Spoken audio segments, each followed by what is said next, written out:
Hey everybody, this is Mike with the One Stop Co-op Shop, and today I'm doing a play and review of Embers, a game I previewed from Button Shy, but I got a review copy of the final game and the expansion. And if you like the content on the One Stop Co-op Shop, consider supporting us through Patreon. You get early access to our videos and exclusive videos every month you can't see anywhere else. You can also listen to our weekly podcast for reviews and design discussions, or join the conversation and say hi on our Discord. So if you didn't see the preview, I'll still explain the basic rules of this one, but this is a survival game, sort of tower defense-ish, in that monsters are going to be spawning from this deck in 8 areas around the heroes here. So we've got 4 heroes to start, so they could be in the sort of orthogonal directions as well as the diagonals. And then each of my heroes is going to get 2 actions to try to move around and attack them.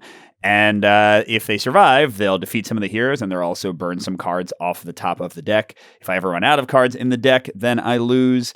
And yeah, that's kind of the basics of the game. Now, I am playing with the New Guard expansion, which adds 3 new heroes. The Soldier I'm starting out with in play, as well as the War Dancer, and the Hunter, the 3rd new hero, is over there in the tent. And then it also adds in a new mechanic for these 2 extra heroes, because usually you'd only have the 5 base game heroes, and you'd use all of them. 1 would be hanging out in the tent, and 4 would be in the camp defending. So what you have now in the expansion are these battle cry cards. Each of them has 4 possible little mini quests. And when you complete one of these quests, which has been randomly put underneath of these extra 2 heroes, then they become available to swap in and help defend. And they start out on level 2. Notice they have 2 hearts here and they're already flipped. Each hero has a stronger level 2 version. And this also gives you another way to vary up difficulty. I'm going to play on the hardest difficulty mode because I talked about this in my preview, I have found the game to be too easy at anything less. The hardest difficulty means that I'm not going to get any free level ups from the deck whenever we advance Knight. And I'm also going to resolve every event, even the nasty ones. Easy and normal difficulty would take that away. But also with these little quests to unlock the heroes, at the lowest difficulty, you don't have to do either of them. At medium difficulty, you have to do one of them. And at the hardest difficulty, you have to do both.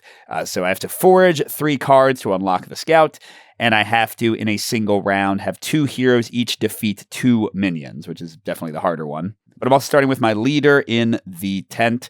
They can swap out if one of my people gets defeated during the round. I'm starting out with 1 card over there. That's my forage pile. I can take forage actions to pull that back because you want to keep on cycling cards into the deck, as you'll see. Otherwise, you will run out of cards in there and lose. Yeah, that's the basic idea of how things go. So we'll try this out. I'll talk through the heroes when their turn comes up. So the first step of each turn is to spawn monsters. You're going to spawn 1 monster for each hero around the fire. So right now 4. And what you do is you flip the top card of the deck, and then you look at the little highlighted space of 8 on the next card, and that tells you where the monster will go. So this one's going to go in the diagonal. In my last play video, I actually turned them, but here I'm just going to keep them. Okay, this guy goes here.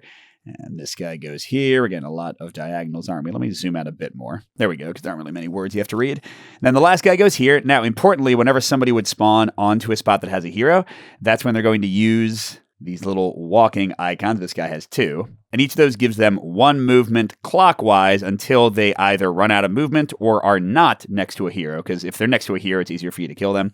So this guy's going to walk 1 to the other diagonal. And that is it. Okay, now I get to use actions.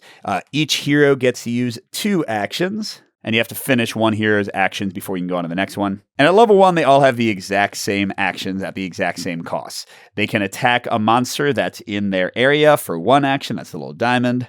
They can forage from that forage pile to get cards from there for 1. They can bolster another hero, give them an immediate action for 2.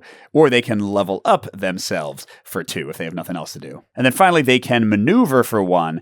And this is really the only thing that differentiates the heroes on their level 1 side, how they maneuver. So let me talk you through this. So the War Dancer, one of the new ones, he's very flexible. He can go to any diagonal spot. The Forager can move through any number of empty spaces until she is next to another hero. So she can go there or there right now. The Fire Tender can jump across the fire to the exact opposite spot. If that spot is full, he can instead go to one of the 2 spots next to that. If all 3 of them are full, he can't move at all. And finally, the Soldier, another new one, he can push somebody next to him, so there has to be somebody next to him, and the pushing keeps on getting passed around. So like if he pushed the Fire Tender, and then the Fire Tender pushed the Forager, he can just move a whole bunch of people. And yeah, looking at this, I think I'm going to be able to defeat 3 of these guys, but not 4. Yeah, I just don't think the Soldier can get anybody. So here, I'll have the War Dancer go 1, 2.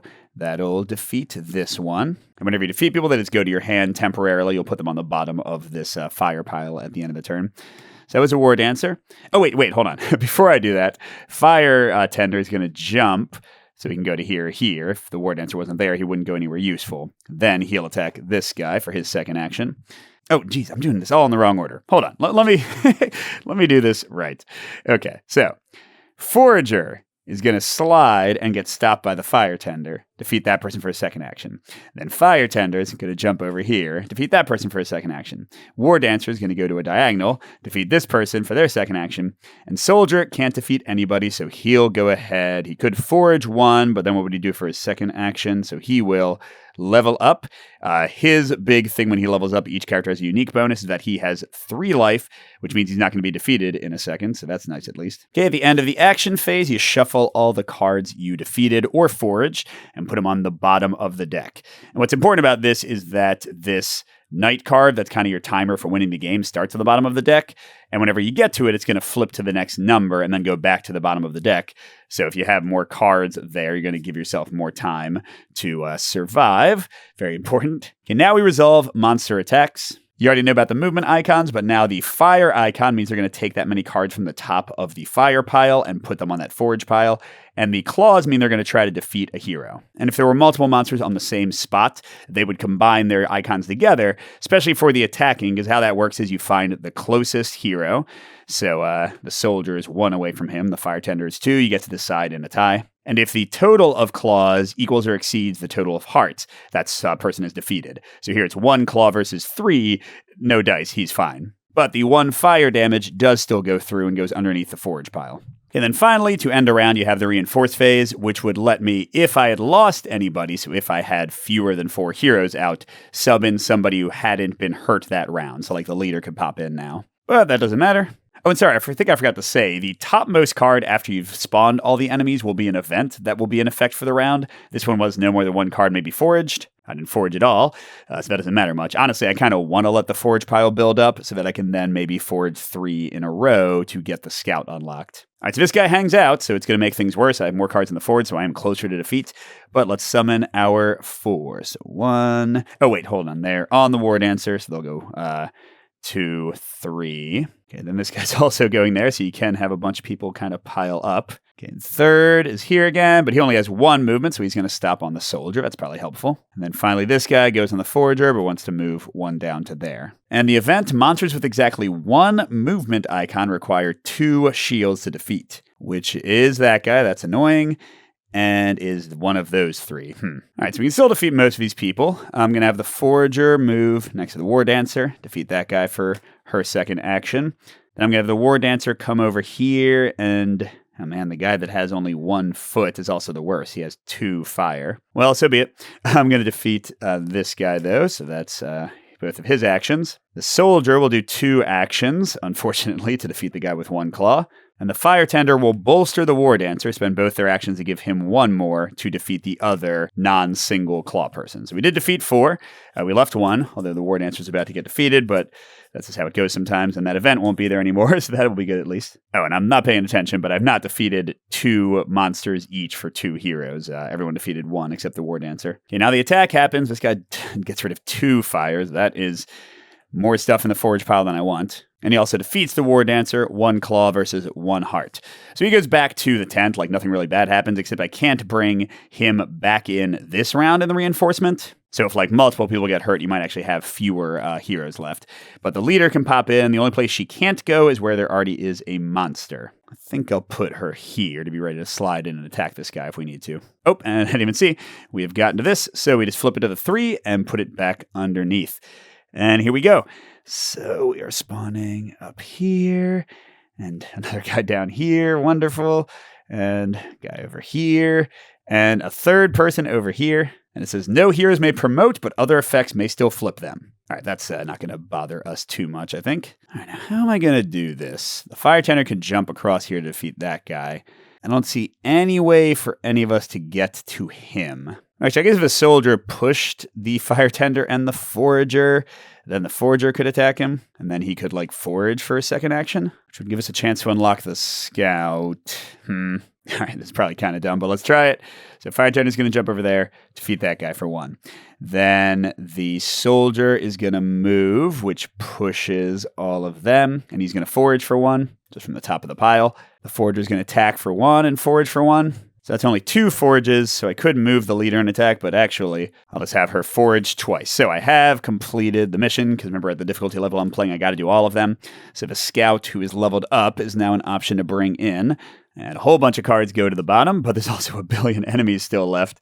And they're attacking the leader for 4 claws, although, that's just defeating her, like the extras don't do anything. But also getting rid of 3 more fire. Oh, which immediately gets us to time 2. Interesting. And now I can bring in somebody new, and obviously I want to bring in the level 2 scout. His movement is he has to go over a blank spot, then any number of contiguous heroes, and then go to the empty space beyond them. A little bit awkward, but his level 2 ability is he bolsters for 1. So he can give, like, if we get one person here to attack, he can give them a whole bunch of attacks. So I think I want him to be here, because then the fire tender can jump to there, since he can't reach the opposite side. And then, the scout can bolster him a whole bunch. Maybe we can even use the easy bolstering to get some extra kills to unlock the hunter. Well, let's see how the spawning goes.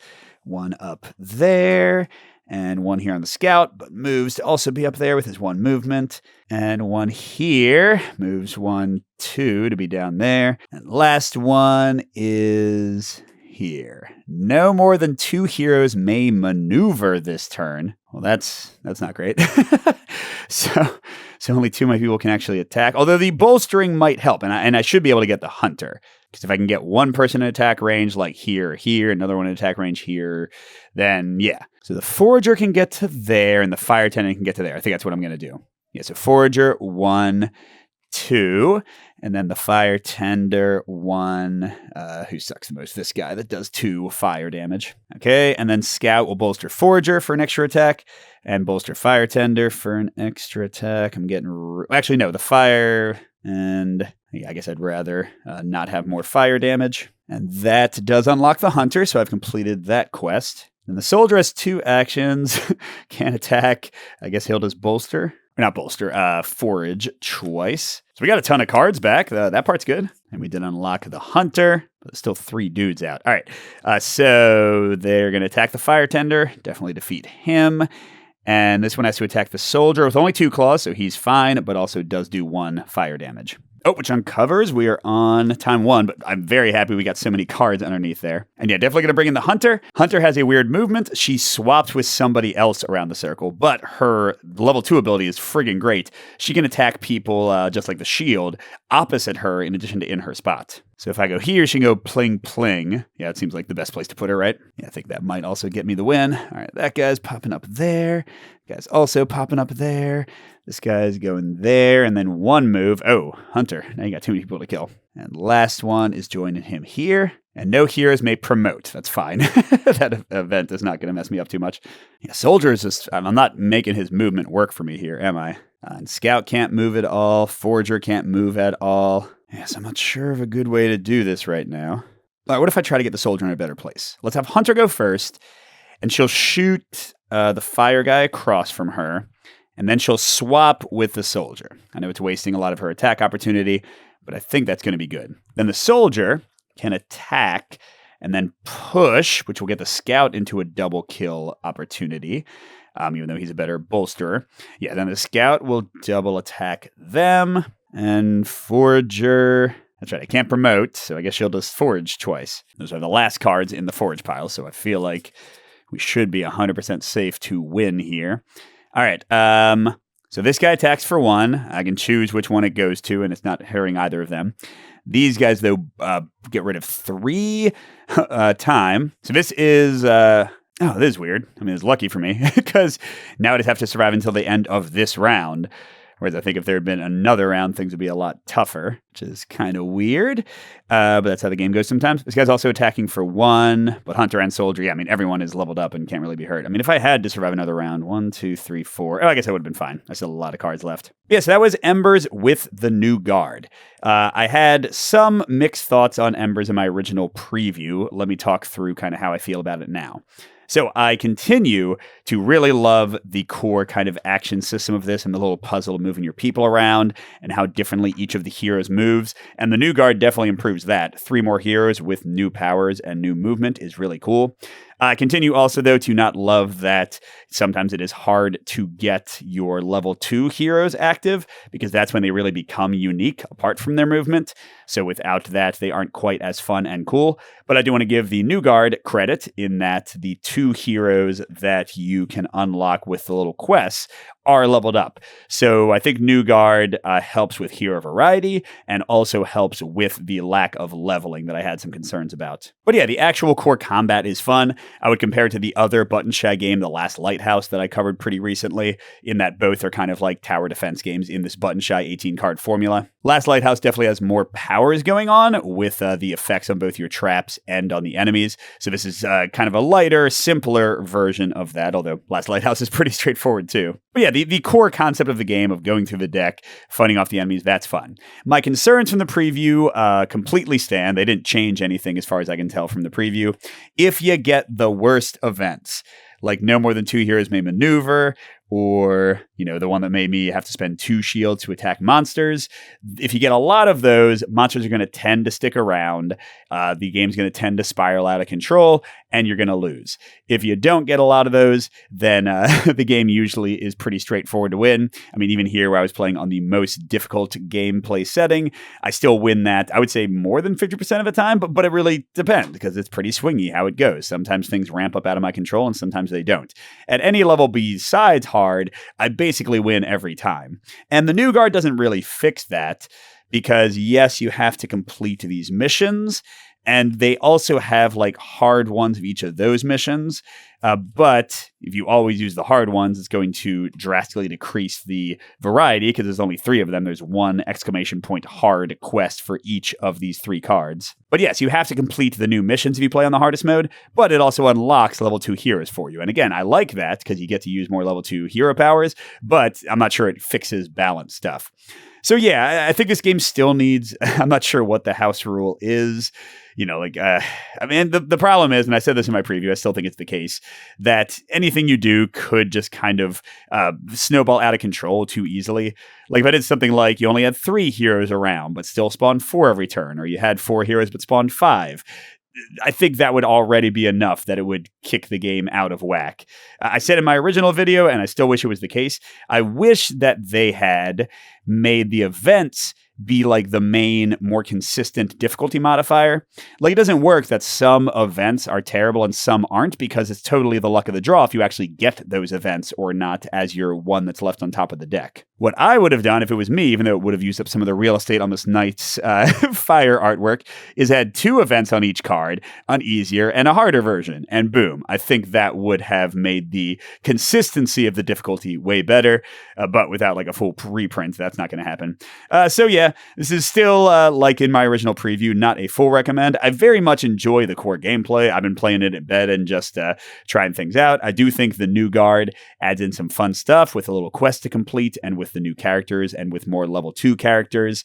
But just don't get this one if you want a really tense, brain-burny puzzle, which I guess I would also say about The Last Lighthouse. I think that one has better difficulty scaling, but both games are swingy and both games are inherently a fun, like just turn off your brain and do some cool stuff kind of activity. I think this one even more so. So yeah, if you want a good time and want a really quick playing, cheap tower defense-ish game with great art and everything, I think Embers is awesome. And I think the new guard is a good addition. But if you want something a little deeper, a little bit better balance, I think this doesn't quite hit the mark for me. So thanks for watching, everybody, and a special thank you to J. William F., Steve Wren, Miles, KCW, Andrew R., and Chris C., our biggest Patreon supporters. And we'll see you at the next stop.